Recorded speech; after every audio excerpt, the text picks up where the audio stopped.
Find out why Roman harbor concrete has survived 2,000 years underwater, while our modern structures crumble within decades, and what we lost in between.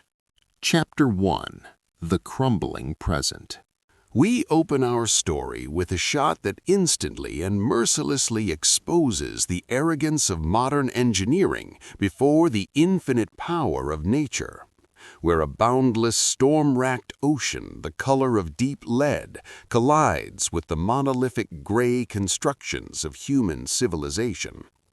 The camera, guided with cold, almost clinical precision, reveals a harsh, unforgiving landscape of industrial coastline, dominated by cool, sterile blues and oppressive grays, creating an atmosphere of existential unease and approaching catastrophe.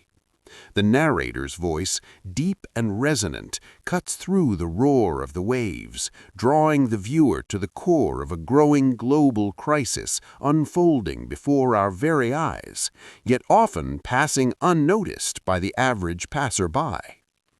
The central protagonist of this drama is not a single human being, but a ubiquitous material that shaped our modern world, raised our mighty cities toward the clouds, and connected distant continents with an endless network of roads and highways. Portland cement, considered for decades one of the greatest technological wonders of modern humanity. Yet this supposed engineering miracle conceals within itself a fatal, built-in weakness, an almost tragic flaw that reveals itself with merciless clarity in confrontation with one of the most persistent, patient, and destructive forces found on our blue planet: salt seawater. The waves that systematically strike the great concrete barriers are not presented merely as a natural atmospheric phenomenon. Through the camera's lens, they become a determined besieging army that ceaselessly, second by second, blow by blow, without the slightest respite, tests and undermines the integrity of our most important maritime structures. As the narrative gathers pace, the image transitions smoothly into a hypnotic, slow-motion aerial flight over an ancient Mediterranean harbor, where, in dramatic, breathtaking contrast to the crumbling modern structures, 2,000-year-old Roman breakwaters emerge from the water with a calm, almost arrogant permanence. The warm, golden light of the Mediterranean sun falls upon these ancient structures with a tenderness that time itself seems to respect, while the sea, so deadly to their modern counterparts, appears to embrace rather than attack these ancient stones. The technical contrast between what is ancient and what is modern becomes the visual and intellectual core of the entire film. We see, side by side, the rusting reinforcement bars protruding from shattered modern concrete and the smooth, intact surfaces of Roman harbor walls over which sea anemones and corals have settled as though on the most stable of reefs. This visual paradox, where the old outlasts the new, is the film's central enigma, the mystery that drives the entire investigation. The camera then executes a dramatic, slow, and extraordinarily sharp close-up, penetrating through layers of crystallized sea salt and encrusted marine organisms to reveal the true face of ancient Roman concrete in microscopic detail. What we see defies every expectation we bring from the modern world. Instead of a uniform, gray, passive matrix of inert minerals, the surface of the ancient opus cementitium appears as a living, dynamic landscape, a seething terrain of microscopic crystalline structures that, even after 2,000 years of continuous immersion, appear to be actively growing, filling cracks, and repairing damage through a process so slow and subtle that for centuries it fooled scientists into dismissing ancient concrete as a primitive precursor to the real thing, rather than recognizing it for what it actually was, a sophisticated, self-healing material that surpasses anything we have yet managed to synthesize in our modern laboratories. Using the most advanced achievements of computer graphics and sophisticated visualization techniques, the film now embarks on an unprecedented journey into the micro-world of matter, diving into the atomic structure of Roman concrete and revealing, layer by layer, the extraordinary molecular architecture that gives this ancient material its almost miraculous properties. The visualization begins at the macroscopic scale, the imposing gray mass of an ancient breakwater, then dives progressively deeper through the naked eye level, the microscopic level, and finally to the molecular and atomic scale, where the true secret of Roman concrete's durability is finally revealed in its full, breathtaking complexity. At each level of magnification, new details emerge that deepen the mystery and intensify the sense that we are looking not at a crude building material, but at an extraordinarily sophisticated chemical system whose inventors understood far more about materials science than they are generally credited with.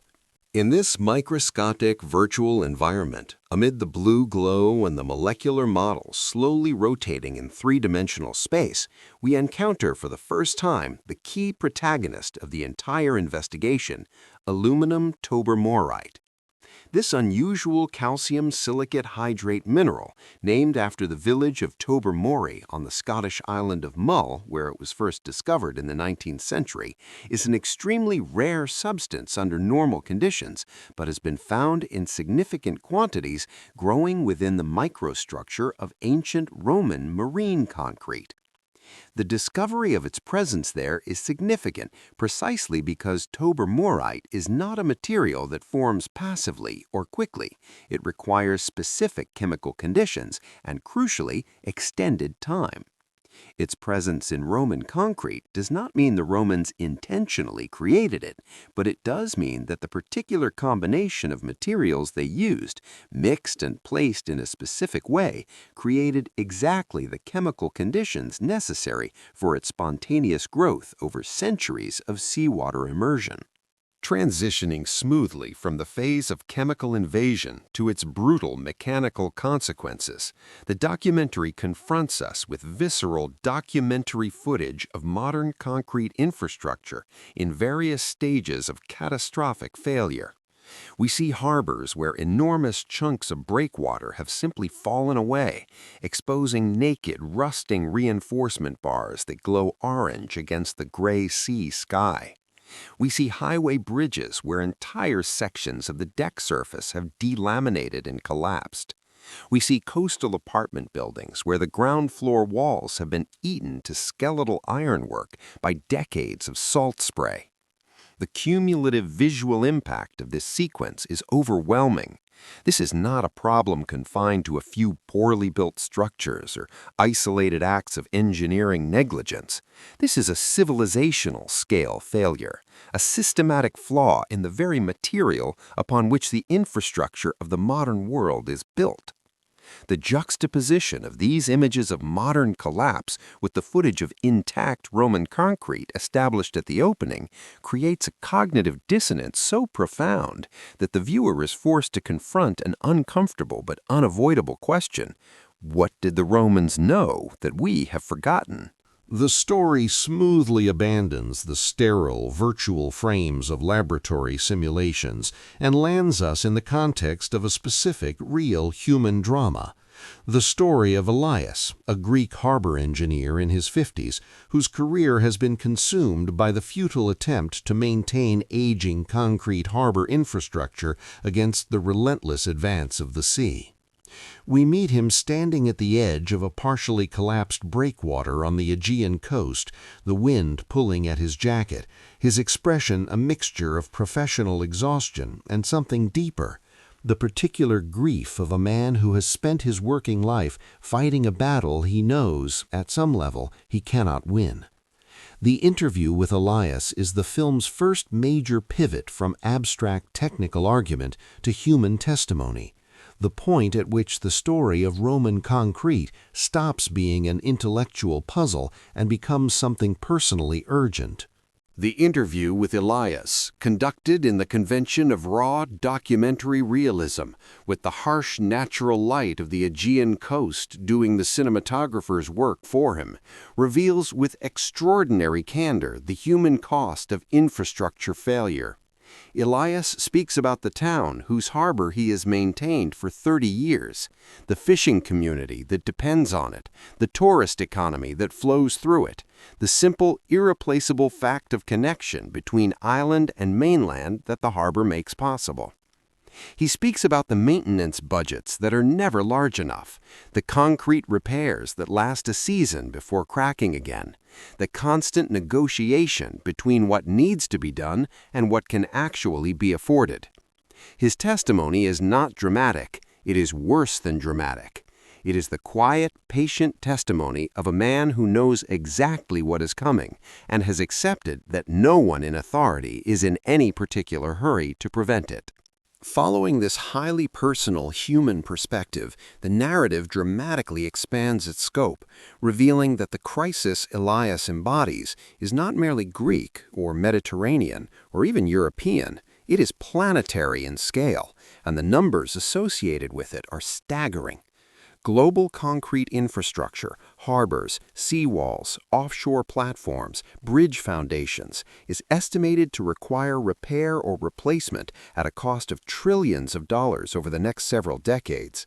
In some coastal nations, the maintenance cost of existing concrete maritime infrastructure already exceeds the annual budget available for its upkeep, meaning that a structural deficit is being accumulated year by year, a debt that is not financial but physical, a progressive, accelerating deterioration of the foundations upon which modern coastal civilization rests. Against this backdrop of civilizational-scale infrastructure crisis, the question of whether ancient Roman concrete might offer a model for something more durable is not merely academically interesting, it is practically urgent. To reinforce the sense of urgency and the scale of financial catastrophe, the filmmakers deploy a sequence of economic data visualizations, bar charts, heat maps, projected cost curves that translate the abstract enormity of the problem into cold, concrete numbers. Cities are named, harbors are identified. The specific documented cost of specific failures is laid out with the kind of precision that strips away all possible comfort. The numbers are not presented apologetically or with hedging qualifications. They are presented as facts because they are facts, and their cumulative impact on the viewer is intended to be precisely what it achieves, a visceral, unignorable confrontation with the scale of the problem that the entire remainder of the film is oriented toward addressing. Following this avalanche of alarming economic data, the narrative shifts to a cool and very precise scientific perspective, introducing us to the researchers at the University of California, Berkeley, who have dedicated years of their professional lives to the investigation of Roman marine concrete. The transition from the raw human drama of Elias and the abstract horror of the economic data to the quiet, focused world of these scientists is a deliberate tonal shift, moving from the problem to the investigation, from the crisis to the attempt to understand it. The laboratory is introduced not as a place of sterile irrelevance, but as a place of genuine intellectual excitement, where real people are pursuing a question that began as a historical curiosity and has evolved into something with potentially transformative real-world implications. With extraordinary passion and striking directness, the lead researcher, pointing her pencil at precise symbols in a molecular diagram, explains in accessible but uncompromising terms the central chemical finding of their investigation: that ancient Roman marine concrete does not simply resist the sea, it actively metabolizes it, incorporating seawater into its own chemical structure through a process of ongoing mineral crystallization that makes the material not weaker but stronger over time. This finding, she explains, completely inverts the relationship between ancient concrete and its environment from what we would expect based on everything we know about Portland cement. Where Portland cement treats seawater as an enemy, something to be kept out, resisted, excluded, Roman concrete treated it as a collaborator, a chemical partner in an ongoing process of self-improvement. The depth of this existential problem slowly but effectively reaches the audience through a sequence of carefully chosen visual metaphors. We see time-lapse footage of a modern concrete seawall over several decades, the initial pristine gray surface developing hairline cracks, those cracks widening and branching, sections spalling away, reinforcement bars appearing, rusting, expanding, driving further cracking in a self-accelerating spiral of destruction. Overlaid on this footage, a counter displays the passing years, compressing decades into seconds, making viscerally real the pace of degradation that in real time is slow enough to be normalized and ignored. Then, in a radical contrast, we see Roman harbor walls through an equivalent span of time, essentially unchanged, the only visible difference being the progressive colonization of their surfaces by marine life that finds in their stability an ideal habitat. At this critical, culminating, and most charged moment, as the existential dimensions of the Roman concrete mystery have been fully established, the documentary introduces the scientific team whose work has brought us closest to understanding it. Dr. Marie Jackson of the University of California, Berkeley leads a diverse international research group spanning geochemistry, crystallography, structural engineering, and classical archaeology, a combination of disciplines that would have seemed eccentric a generation ago, but which the complexity of the problem has made not merely useful, but essential.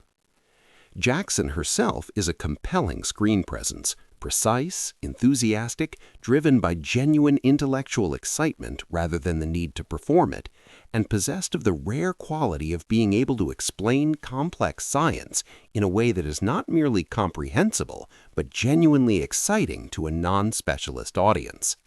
Moving toward the dramatic and reflective conclusion of this first dark and provocative chapter, which has established the problem, introduced the human cost, demonstrated the inadequacy of current solutions, and pointed toward the ancient alternative, the documentary makes its first explicit comparative argument. The Romans built harbor infrastructure that has lasted 2,000 years in direct, constant contact with seawater. We build harbor infrastructure that requires major maintenance within 20 years and replacement within 50. This disparity is not explained by the Romans having more money, more skilled labor, or better technology in the conventional sense. They had less of all of these things than we do. The disparity is explained by one thing only: they had a better material. And the identity of that better material, its composition, its chemistry, the specific conditions required to produce it, is the mystery that the rest of this film will pursue through laboratories, dive sites, and ancient harbors to its extraordinary conclusion. Chapter 2: An Ancient Anomaly. From the overwhelming, gray, and sterile wave of contemporary decay that dominated the opening chapter, the documentary performs its first major visual transformation, transporting us from the crumbling edges of a Greek harbor back in time by 2,000 years to the monumental achievement of Roman engineering. Specifically, we arrive in the Bay of Naples, one of the most volcanically active regions on Earth, and, not coincidentally, the birthplace of the Roman concrete revolution. The visual transition is extraordinary in its deliberateness. The cold, harsh light of the modern Mediterranean is replaced by the warm, amber luminescence of ancient Italy at the height of the Republic, and the rusting steel and crumbling aggregate of contemporary infrastructure gives way to the smooth, confident surfaces of freshly laid Roman opus cementicium. The drone camera continues its fluid, almost hypnotic flight to suddenly reveal, in a masterful cinematic gesture, the extraordinary visual contrast at the heart of the documentary's argument. The camera hovers between a modern concrete harbor breakwater showing obvious signs of deterioration and an ancient Roman mole extending from the same coastline. And the difference is so stark, so immediately legible that no commentary is required. The ancient Roman structure does not merely survive alongside its modern counterpart, it outdoes it so completely in every visible dimension of durability and integrity that the modern structure appears almost incompetent by comparison. And here comes another breathtaking cinematographic device, a seamless zoom from the aerial view of the Roman harbor down to the molecular scale. A journey from the observable to the invisible that transforms the film from a historical documentary into something closer to a detective story at the frontier of material science. As we descend through scales of magnification, the apparently solid, inert gray mass of the Roman concrete dissolves into an extraordinary landscape of crystals, voids, inclusions, and mineral growths. A terrain of staggering complexity whose secrets, we are promised, will be fully revealed before this documentary is complete. To make this astonishing fact strike the viewer's consciousness even harder, the filmmakers deploy a sequence of direct visual comparisons. A modern highway bridge photographed from below, its underside revealing a field of brown rust stains marking the locations of corroding reinforcement bars, placed side by side with the underside of a Roman aqueduct arch photographed from the same angle. Clean, pale, intact, every voussoir still precisely in its original position after 2,000 years. The comparison does not require a voiceover to make its point. It makes its point with the silent, incontrovertible eloquence of primary evidence.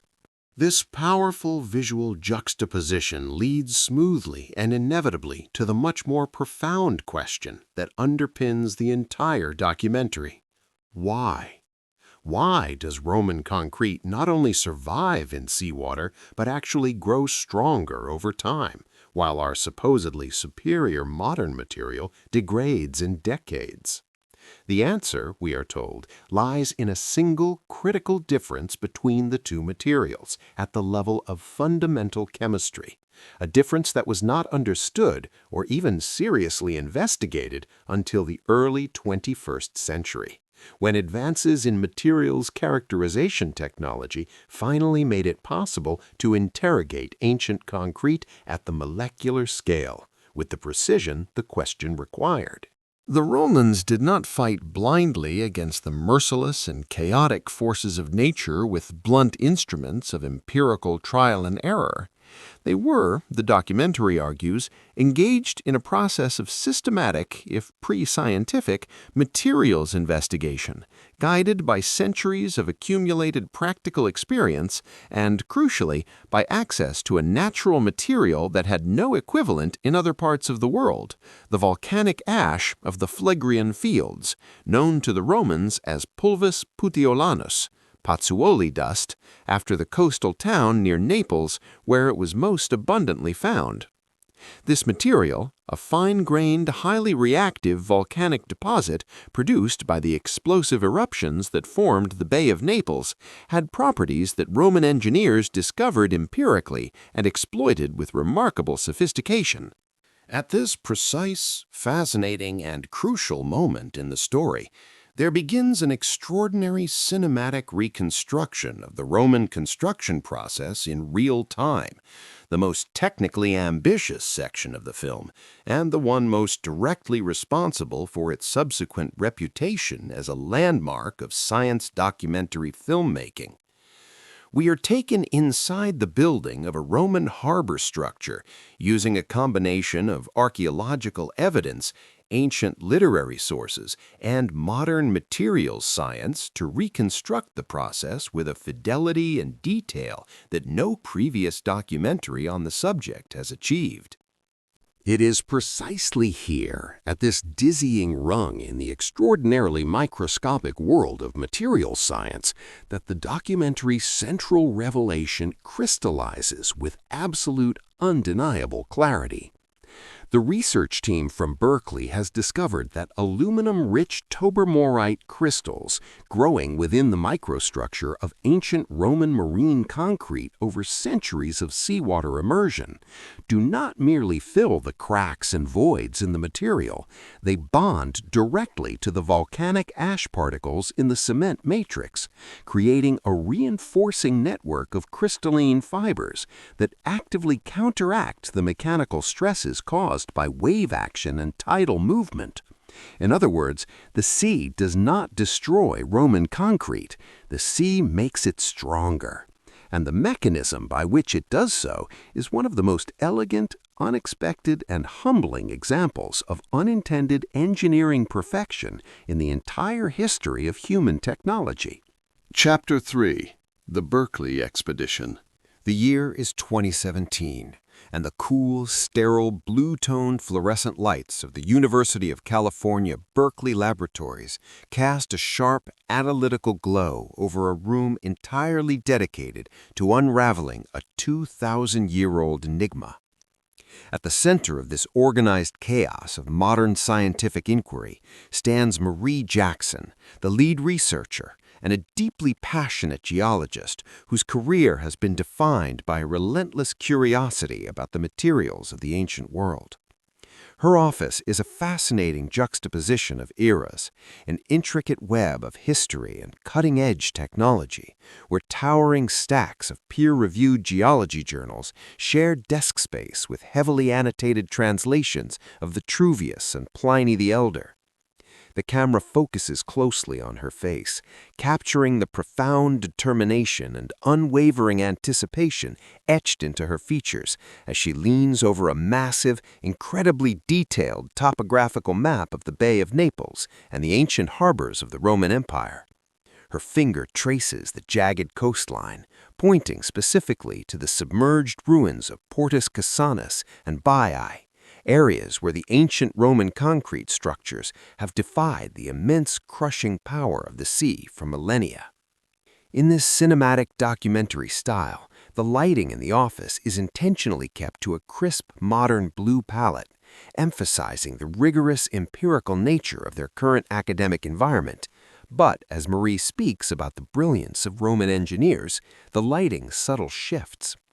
A match cut seamlessly transitions her hand, pointing at the modern map, to a sun-baked, calloused Roman hand centuries ago, pointing to a freshly drafted architectural blueprint on a scroll, illuminated by a warm, golden hour light that evokes the tangible, deeply textured history of the empire. This visual contrast perfectly sets the stage for the immense scientific undertaking that is about to unfold, highlighting the bridge between the theoretical work done within the pristine walls of academia and the raw, historical reality waiting to be unearthed beneath the waves of the Mediterranean. The hypothesis that Marie and her dedicated team of researchers have meticulously developed over years of exhaustive study is as elegant as it is revolutionary. The Romans did not merely build structures to withstand the sea, they built structures that actively worked with the sea. The team postulates that the unique combination of volcanic ash, known as pozzolana, mixed with quicklime and seawater, initiated a complex, ongoing chemical reaction that allowed the concrete to grow stronger over time, constantly generating new interlocking minerals within the matrix of the stone. To illustrate this groundbreaking theory, the documentary seamlessly employs breathtaking CGI animations that dive deep into the microscopic realm of the material. The camera appears to plunge past the physical boundaries of the concrete, magnifying the material by thousands of times to reveal a breathtaking, visceral landscape of chemical interactions at a molecular level. We witness the violent, beautiful dance of calcium, silicon, and aluminum ions bonding together within the harsh saltwater environment, forming microscopic needle-like crystals of a rare mineral called aluminous Tobermorite. These dazzling CGI sequences make the invisible science feel incredibly epic, transforming a simple block of gray stone into a dynamic, living ecosystem of mineral growth. Another flawless match cut brings us back from this molecular wonderland, the rough, coarse mixture of volcanic ash being aggressively churned by a Roman laborer in a wooden trough instantly transforms into a sleek silver robotic arm inside the Berkeley lab, meticulously analyzing a simulated sample of the very same mixture. The stakes of this research are incredibly high, far surpassing mere historical curiosity. Modern Portland cement concrete, the backbone of contemporary global infrastructure, is highly susceptible to corrosion and failure. Transitioning from the theoretical sanctuary of the laboratory to the unforgiving reality of a physical field expedition presented an entirely new set of monumental logistical challenges that tested the resolve of the entire Berkeley team. Securing the necessary permits to drill into protected 2,000-year-old archaeological sites required years of delicate diplomatic negotiations with the Italian Ministry of Culture, balancing the aggressive demands of modern material science with the crucial sensitive need for heritage preservation. The team had to guarantee unequivocally that their extraction methods would not fracture, weaken, or compromise the structural integrity of the ancient submerged pylons. To achieve this, they could not rely on standard, off-the-shelf industrial equipment. Instead, they had to custom engineer a highly specialized diamond-tipped core drill, specifically calibrated to bore through the immensely hard, heterogeneous matrix of the Roman concrete with surgical precision and minimal vibration. Countless late nights were spent agonizing over blueprints, fluid dynamics for the water cooling system of the drill, and the complex underwater rigging required to stabilize the machinery against the unpredictable ocean currents. The collaborative spirit among the researchers was palpable, a beautiful fusion of geologists, structural engineers, maritime archaeologists, and technical divers, all bound together by a shared, electrifying anticipation of what secrets the ancient stone might finally yield. This was the human element at its finest, a symphony of diverse expertise focused entirely on a singular, impossibly difficult goal, proving that the pursuit of knowledge is as much about human perseverance and teamwork as it is about data and analysis. The scene shifts dramatically to the vibrant, sun-drenched coast of Italy, where the culmination of years of planning is finally materializing on the bustling deck of a specialized maritime research vessel. The air is thick with the sharp scent of salt spray and the heavy mechanical fumes of diesel engines, creating an atmosphere of intense, imminent action. Massive hydraulic cranes hum with barely contained power as they carefully hoist the bespoke, heavily reinforced drilling equipment from the bustling port docks onto the deck of the bobbing ship. The Berkeley team, clad in bright safety gear that contrasts sharply with the deep azure of the Mediterranean Sea, moves with a coordinated, almost choreographed urgency, meticulously checking and rechecking every single connection, every pressure valve, and every electronic sensor on the rig. There is a palpable tension underlying the excitement, a shared acknowledgement of the myriad things that could potentially go catastrophically wrong. A sudden shift in weather, a failure of the hydraulic systems, or worst of all, the nightmare scenario of the drill bit jamming and permanently damaging the priceless ancient artifact below. The cinematic lens captures the juxtaposition of this hyper-modern, blue-toned technological marvel of a ship against the warm, deeply textured, golden-hued ruins of the Roman coastal structures that still peak defiantly above the waterline in the distance. Small frustrations inevitably arise, a tangled communication umbilical cord, a momentarily stubborn software glitch in the ship's advanced sonar mapping array, but they are quickly, efficiently overcome by the team's unwavering collaborative spirit and their desperate hunger to finally commence the operation. As the vessel steams purposefully toward the exact GPS coordinates of the submerged Roman pylon, the anticipation reaches a fever pitch, the low thrum of the ship's engines matching the collective heartbeat of the expedition crew. Arriving at the designated coordinates directly above the ancient submerged structure, the operation transitions into its most critical and perilous phase, requiring an absolute synchronization. The moment the diamond-encrusted drill bit finally makes physical contact with the ancient Roman concrete, a collective, breathless silence falls over the entire crew gathered tightly around the monitors on the deck of the research vessel. Through the underwater camera feeds, they watch as a thick, milky cloud of pulverized debris erupts into the water, a stark visual confirmation that the intense, physically demanding act of drilling into history has officially begun. The operation is agonizingly, painfully slow. The drill operator on the surface must constantly adjust the torque and the feed rate, relying entirely on the subtle, tactile feedback vibrating up through the thick umbilical cables and the real-time audio feed from the underwater hydrophones.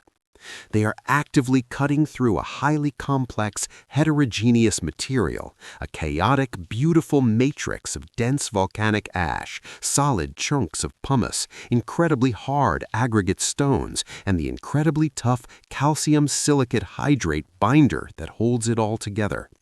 Through the magic of CGI, the documentary style once again takes us deep inside the stone, visualizing the microscopic violence of the diamond teeth tearing through the ancient mortar, highlighting the shimmering veins of rare minerals like Tobermorite and Philipsite that the team so desperately hopes to capture intact. The tension on the boat is a physical weight. If they push even a fraction too hard, they risk shattering the core sample into useless gravel, or, devastatingly, causing a massive structural crack to propagate through the irreplaceable ancient pylon. For what feels like an absolute eternity, the only sounds on the deck are the monotonous mechanical hum of the hydraulic power unit, the rhythmic splashing of the sea against the hull, and the terse, highly focused radio communications between the surface controller and the divers stationed below. Finally, after hours of nerve-wracking millimeter-by-millimeter progress, the surface operator detects a subtle shift in the resistance, a mechanical sign that the core barrel has successfully reached its target depth of exactly 1 meter into the heart of the structure. The order is given to completely halt the rotation, and a new, equally terrifying wave of anxiety washes over the team.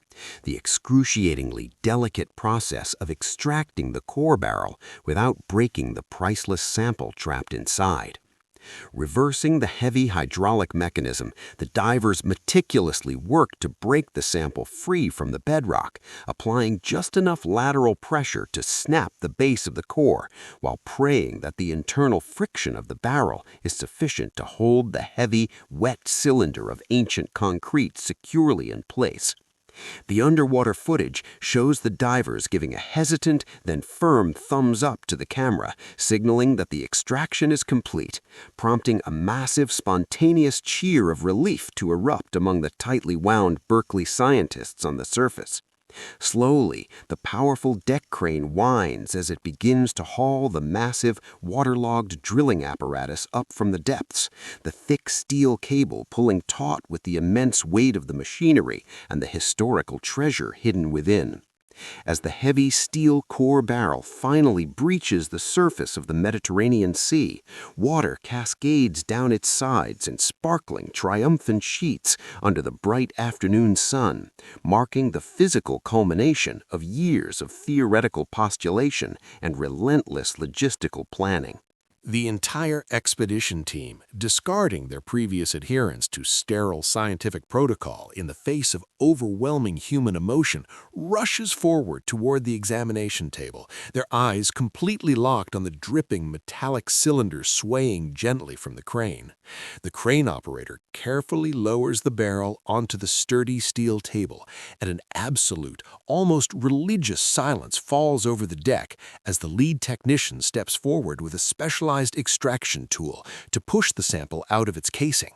With a slow, grinding sound, the perfectly cylindrical core of 2,000-year-old Roman concrete smoothly slides out onto the pristine white examination tray, an incredibly beautiful, chaotic mosaic of dark, porous volcanic clasts embedded in a remarkably dense light gray mortar matrix.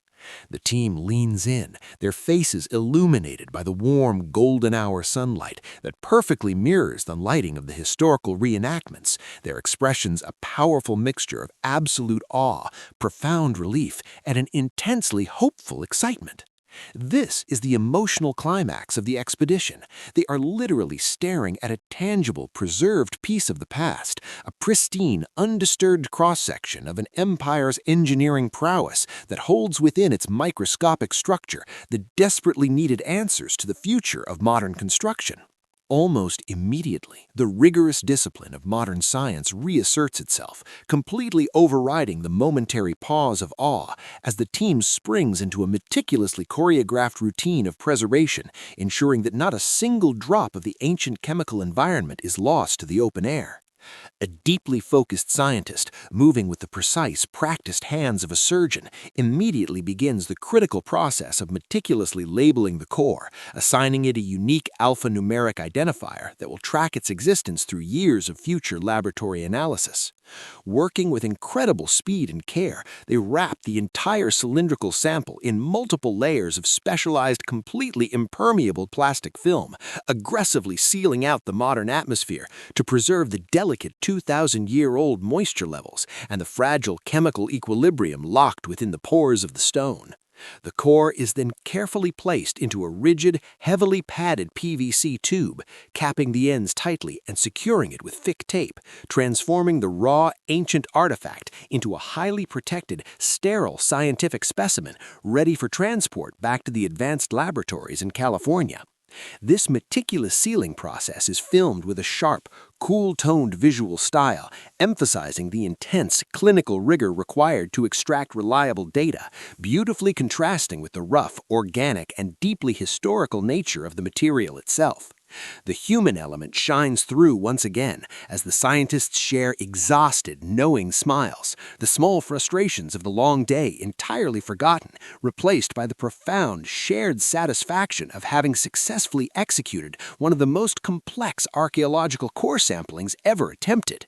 As the research vessel finally turns its bow back toward the rugged Italian coastline, the massive fiery orb of the sun begins to dip below the horizon, bathing the entire boat and its exhausted but elated crew in a spectacular, warm, golden light. The Berkeley team gathers loosely on the aft deck, their laboratory jackets snapping gently in the evening sea breeze, completely united by the monumental achievement locked safely in the storage hold beneath their feet. They stand at the very intersection of history and the future, armed with a deeply profound determination to subject the precious core to the most rigorous synchrotron X-ray diffraction tests at the Advanced Light Source Facility, fully prepared to unlock the atomic secrets of the Roman master builders. The chapter concludes with a lingering, deeply cinematic shot of Marie Jackson Chapter 4. The Core of the Matter. Back in the sterile advanced laboratory of the University of California at Berkeley, the atmosphere is so thick and taut with expectation that one could almost cut it with a knife, while the dense, cool morning fog from San Francisco Bay lazily presses against the enormous tinted windows of the Modern Materials Engineering Building, creating a dramatic contrast with the hot history locked within the test samples being examined. A team of outstanding scientists, leading geochemists, crystallographers, structural engineers, and archaeologists has assembled in a temperature and humidity-controlled chamber where every breath seems loud against the quiet, rhythmic hum of powerful ventilation systems and server cooling units. At the very center of this technological sanctuary, resting on a cool, gleaming stainless steel table under the sharp, merciless, cool bluish light of fluorescent lamps, lie drill cores extracted from ancient Roman breakwaters in the Bay of Naples, which from the outside simply look like unremarkable gray cylinders of ancient weathered stone. These extraordinary capsules of ancient history, barely 10 centimeters in diameter and 30 centimeters in length, are in reality priceless time capsules, physical embodiments of imperial Rome's power that have survived 2,000 years of relentless pounding by salt-laden waves, destructive earthquakes, and the fall of the very civilization that created them. At this decisive, almost cinematic moment, the visual narrative documenting this discovery is enriched in spectacular fashion when advanced computer animation begins to smoothly overlay the raw black-and-white electron microscope image displayed on the colossal screen, transforming dry science into a throbbing, living visual spectacle that strikes the imagination and the senses simultaneously. The golden and blue false colors, marking individual chemical elements, begin subtly to pulse on the monitor, while bright neon-colored geometric lines and three-dimensional rotating models of molecular structures materialize above the crystalline matrix, visualizing the complex and elegant bonds between atoms of calcium, silicon, and aluminum that arrange themselves into infinite flexible and fracture-resistant chains. The graphic overlays brilliantly illustrate how aluminum atoms from the Roman volcanic ash incorporate themselves directly into the structure of Tobermorite crystals, not only stiffening the entire molecular architecture, but also endowing it with unique elasticity and resistance to the powerful wave impacts that would easily crush modern concrete pillars, demonstrating the superiority of ancient engineering at the atomic level. Chapter 5. The Architect's Scroll.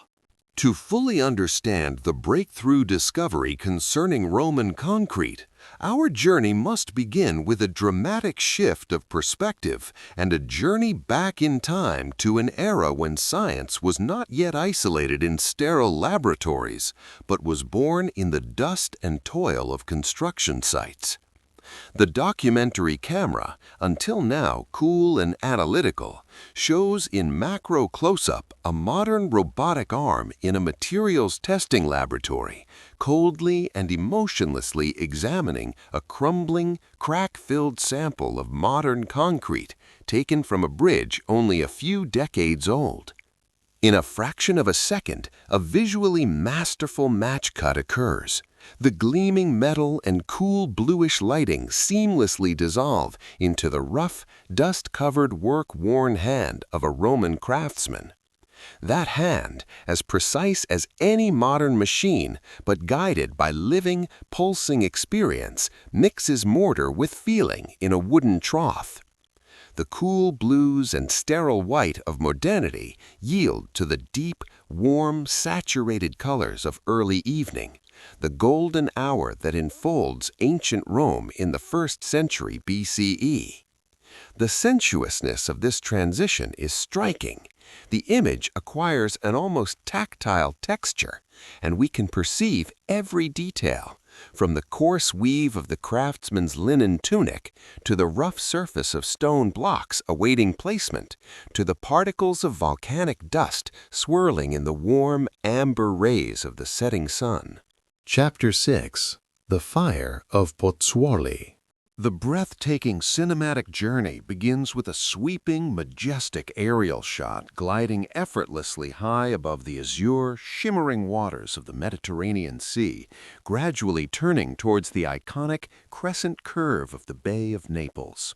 The radiant Mediterranean sun, hanging low in the late afternoon sky, bathes the entire coastal landscape in a rich, warm, golden hour light that feels simultaneously ancient and timeless, casting long, dramatic shadows that emphasize the rugged contours of the earth.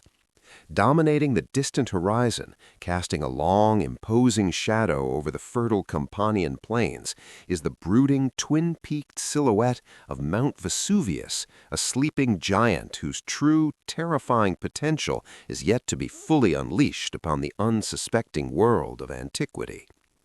As the camera's gaze drifts westward along the jagged coastline, it reveals the sprawling, geologically tortured region known to the ancient Romans as the Campi Flegrei, or the Phlegraean Fields. This is a landscape born of unimaginable prehistoric violence, a chaotic tapestry of sunken calderas, smoking fumaroles, and rugged coastal cliffs that stand as silent witnesses to the restless tectonic forces churning deep within the bowels of the earth. The visual style here is profoundly cinematic, adopting a high-end documentary aesthetic that meticulously blends the awe-inspiring grandeur of natural topography with a palpable sense of historical weight and human endeavor. As we observe this breathtaking vista, the narrative voiceover guides us back through the centuries, stripping away the modern urban sprawl of contemporary Naples to reveal the bustling, vibrant ancient coastline of the Roman Republic and early empire.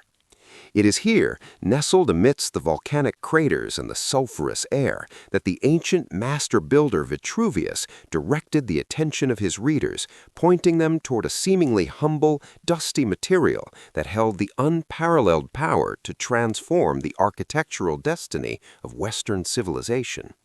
Vitruvius's ancient weathered text acts as our definitive treasure map, a philosophical and engineering treatise that elevates the empirical observations of anonymous builders into the sacred canon of imperial architecture. He wrote with an almost reverent tone about a specific kind of earth, a remarkable powder found only in this precise geographical location, which, when subjected to the transformative alchemy of human industry, produced astonishing, world-altering results.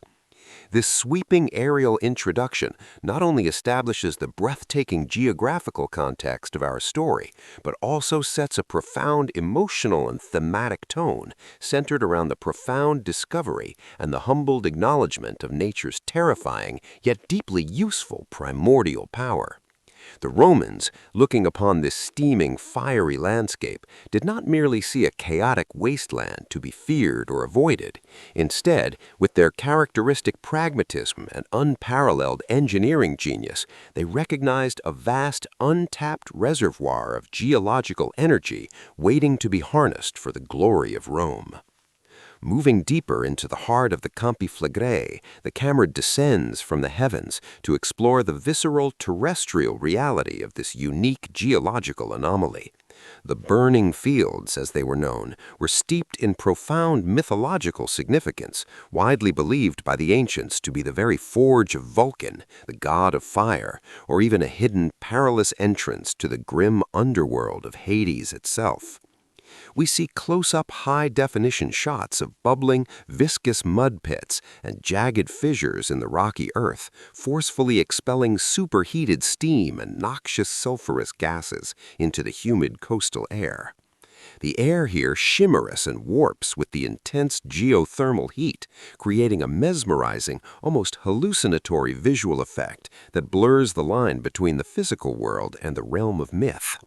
The sound design is immersive and unsettling, filled with the rhythm. Chapter 7. The Alchemical Mix. The camera opens this story with a monumental, wide frame that immediately confronts the viewer with the unimaginable scale of Roman engineering and the determination to harness the forces of nature.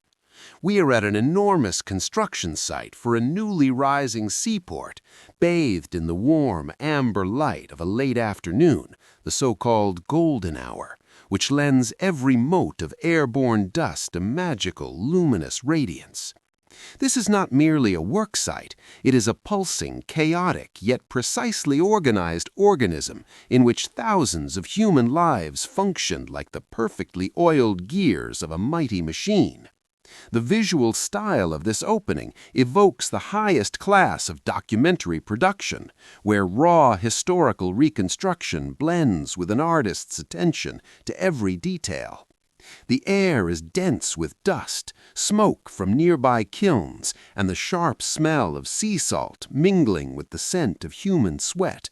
Everywhere one can hear the overwhelming symphony of construction, the rhythmic strikes of wooden mallets, the creaking of massive muscle-powered wheel cranes, calls in dozens of different dialects, and the unceasing dull roar of Mediterranean waves striking the shore. On this vast sandy shore, hundreds of laborers scramble to transfer raw materials, while large, rotund transport vessels constantly pull up to improvised piers, discharging tons of material. It is here, in this clamor and dust, that architectural immortality is being born. Chapter 8: The Seawater Paradox. The stark, unyielding reality of modern infrastructure decay is first confronted within the impeccably sterile, temperature-controlled confines of a cutting-edge material science laboratory, bathed in a clinical, cool blue-toned light that sharply contrasts with the warmth of the ancient past. Here, amidst the relentless low-frequency hum of high-powered electron microscopes, mass spectrometers, and environmental simulation chambers, a lead materials scientist, clad in a crisp, immaculate white lab coat, steps purposefully toward an expansive, pristine glass whiteboard that dominates the entire back wall of the research facility. The camera, utilizing a smooth, motorized slider, glides alongside him, capturing the hyper-detailed reflections of complex diagnostic equipment on the polished glass surface, visually establishing the absolute pinnacle of contemporary technological prowess. With deliberate, measured strokes of a dark, thick-tipped marker, the scientist begins to painstakingly map out the intricate, unforgiving chemical stoichiometry of modern Portland cement, the ubiquitous, indispensable binding agent that literally holds the entirety of the modern constructed world together, from towering, cloud-piercing skyscrapers to the vast, sprawling networks of subterranean tunnels. Beside this complex web of calcium silicates, aluminates, and hydration products, he writes out the chemical composition of ordinary seawater, highlighting with intense, aggressive red circles the highly reactive, destructive elements contained within the ocean's briny depths, specifically the aggressively corrosive sulfates and the deeply penetrating, highly mobile chloride ions.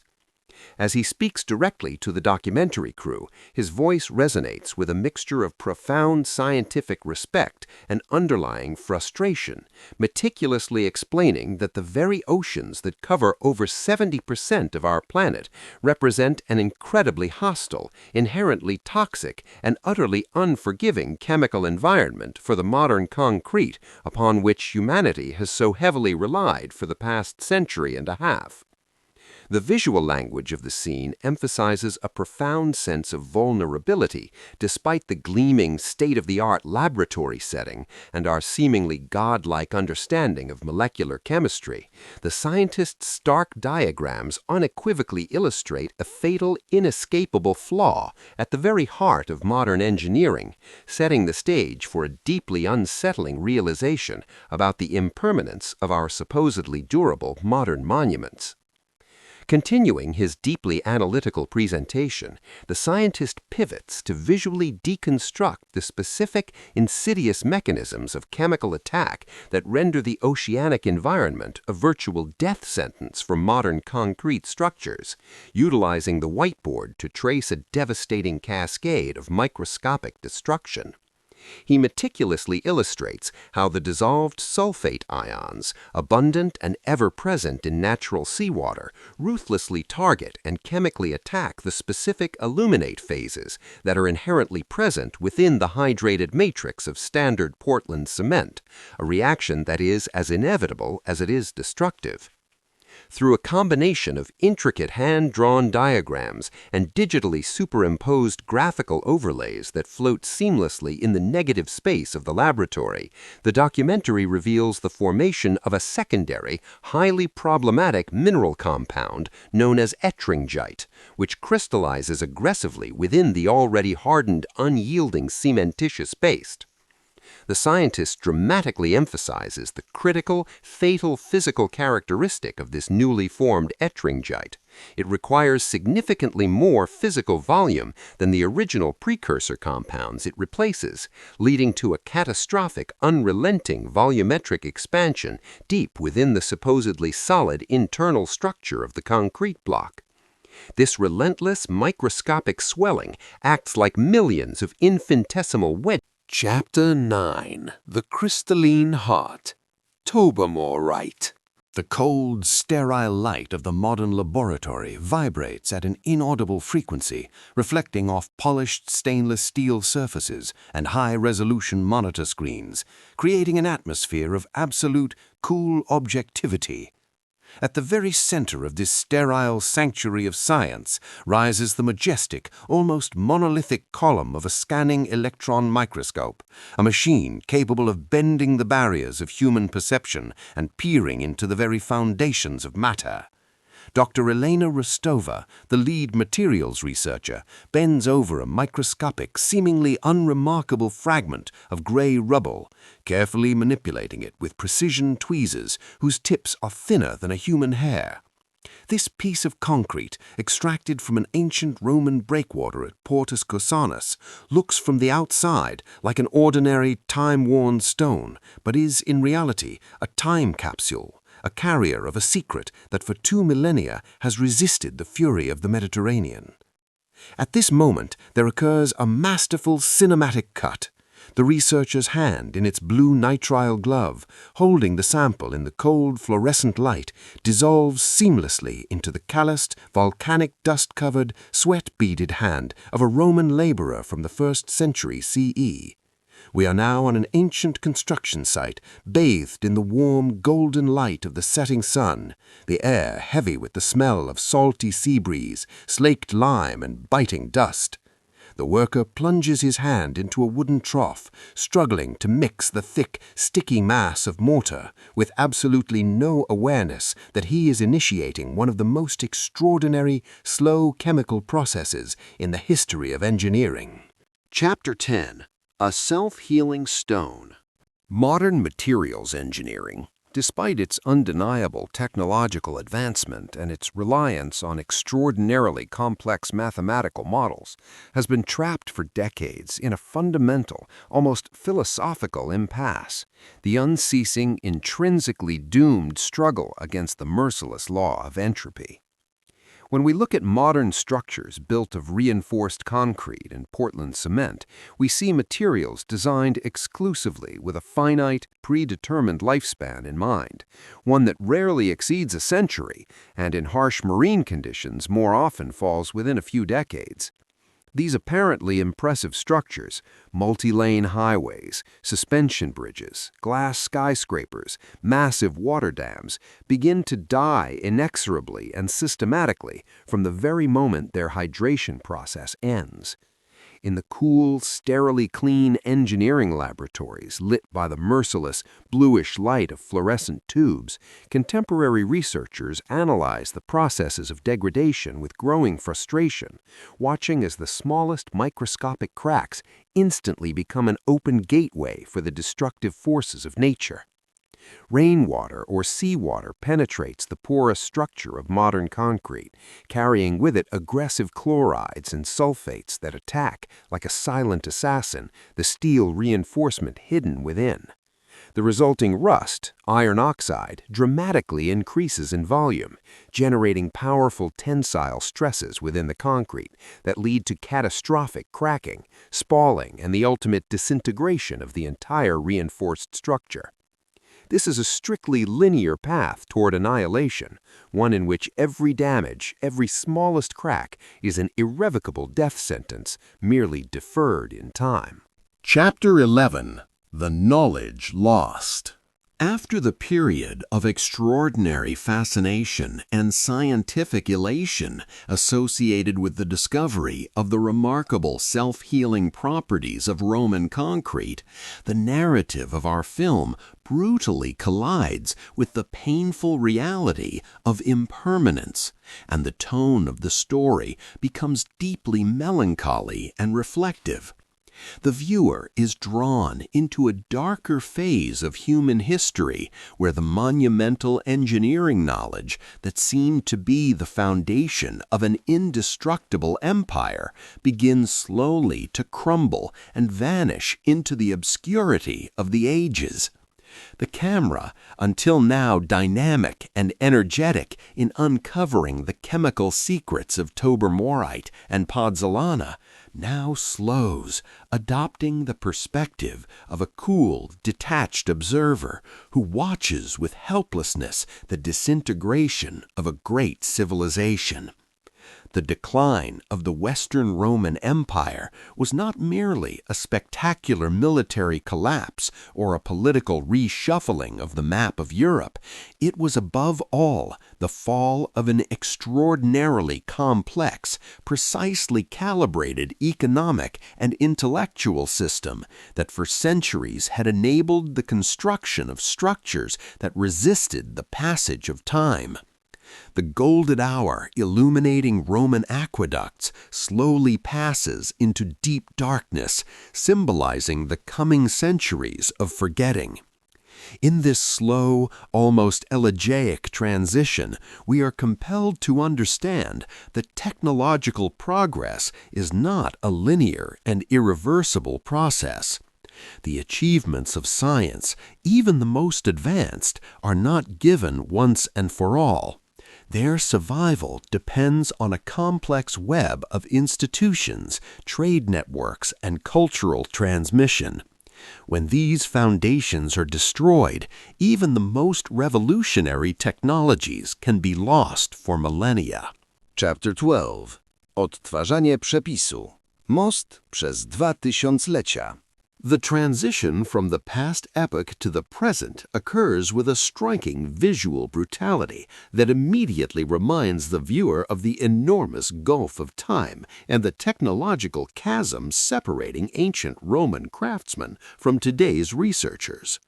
The golden, warm, dust and burning wood-saturated hour in which the rough, calloused hand of a Roman master builder skillfully and powerfully mixed volcanic ash, lime, and seawater in an enormous wooden vat, drops of sweat gleaming on his brow, disappears in a fraction of a second, replaced by the sterile, almost surgical coldness of a modern university laboratory.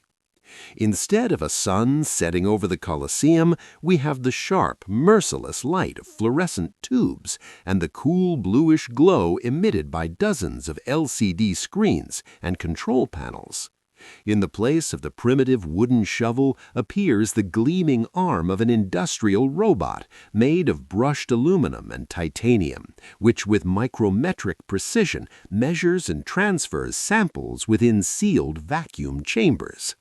It is here, in this space dominated by mathematical perfection, sterility, and the strict control of every parameter, that a team of engineers and chemists undertakes a task that is almost mythological in ambition: the reconstruction of the lost recipe for Roman concrete. The discovery made by the Berkeley team, revealing the chemical composition and the presence of crystalline aluminum Tobermorite, had become the technological holy grail, the ignition point that triggered a global arms race in materials engineering. Chapter 13. The Noise of 2017. In the sterile, cool, bluish light-bathed laboratory of the University of California at Berkeley, the quiet click of a computer mouse initiated a revolution that would soon shake the foundations of the global construction industry. This was the moment of publication of the groundbreaking scientific paper in the prestigious journal American Mineralogist in 2017. The camera in documentary style captures this historic moment with extraordinary precision, slowly advancing toward the gleaming monitor screen displaying the final PDF file. In a fraction of a second, digital data packets with the attached text and spectacular electron microscope images leave the university's servers, racing through fiber optic cables at the speed of light. This seemingly invisible transmission becomes the beginning of a powerful earthquake in the world of science. The visualization of this process resembles the flash of a supernova in miniature. The screen goes dark, replaced by a three-dimensional, luminous map of the globe. We see the first data packets reaching editorial offices and email inboxes of leading materials researchers across the world. What began as a quiet ripple in narrow academic circles begins to gain critical mass.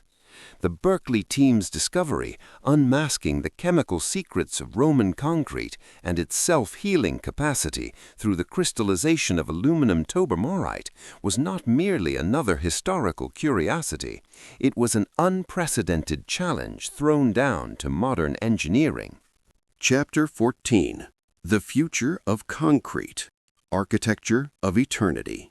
The transition between eras strikes the viewer with extraordinary, almost cinematic force, as on the screen the warm golden light of a Mediterranean afternoon bathing a Roman port yields abruptly to the sterile, cool reality of a modern laboratory. We see close up the hands of an ancient builder covered in pale volcanic dust, skillfully and powerfully mixing ash, lime, and seawater in an enormous wooden vat, drops of sweat gleaming on his brow. The texture of the rough wood, the roughness of the stone, the coarse linen weave of his garment evoke a sense of tangible, raw history. Then, in a perfect, seamless match cut, that rough human hand mixing mortar transforms into the slender, titanium-white arm of a modern industrial robot operating with microscopic precision inside a sterile research chamber. The golden color palette of antiquity is replaced by the cool bluish tones of modern science, emphasizing the temporal distance while simultaneously underscoring the extraordinary continuity of technological thought. The narrator, his voice full of hidden excitement and deep optimism, introduces us to the main theme of this chapter. With the newly discovered and fully decoded knowledge of Roman concrete, humanity stands on the threshold of an infrastructural revolution worthy of the 21st century. Chapter 15. Niewidzialne dziedzictwo. The extraordinary journey through the history of Roman concrete, which until now has formed the main axis of our story, suddenly opens before us vastly broader, almost infinite cognitive horizons, compelling us to step outside the rigid framework of ancient construction and view the entire history of human technology from a completely new, breathtaking perspective. The narrator, whose deep, resonant voice fills the space with gravity and a subtle note of philosophical melancholy, poses a fundamental, profoundly provocative question that reverberates like a great echo off the virtual walls of our documentary world. What other extraordinarily advanced technologies, fruits of the pure genius of our ancestors, have we inherited from antiquity, still using them daily without reflection, yet simultaneously failing entirely to understand their true nature, their chemical structure, and their complex mechanisms of action? The image on screen begins to flow and transform, and we become witnesses to a fascinating visual montage in which the monumental, eternal structures of Rome, bathed in the warm, almost palpable golden light of the setting sun, gradually yield to the vast, abstract landscapes of human technical thought across different eras and continents. Roman concrete, that indestructible foundation of empire, is now defined not as a unique, isolated historical anomaly or a lucky accident, but as merely one of many fascinating case studies representing only the tip of a gigantic iceberg beneath which lies an entire, largely forgotten or deliberately ignored continent of ancient engineering and proto-science.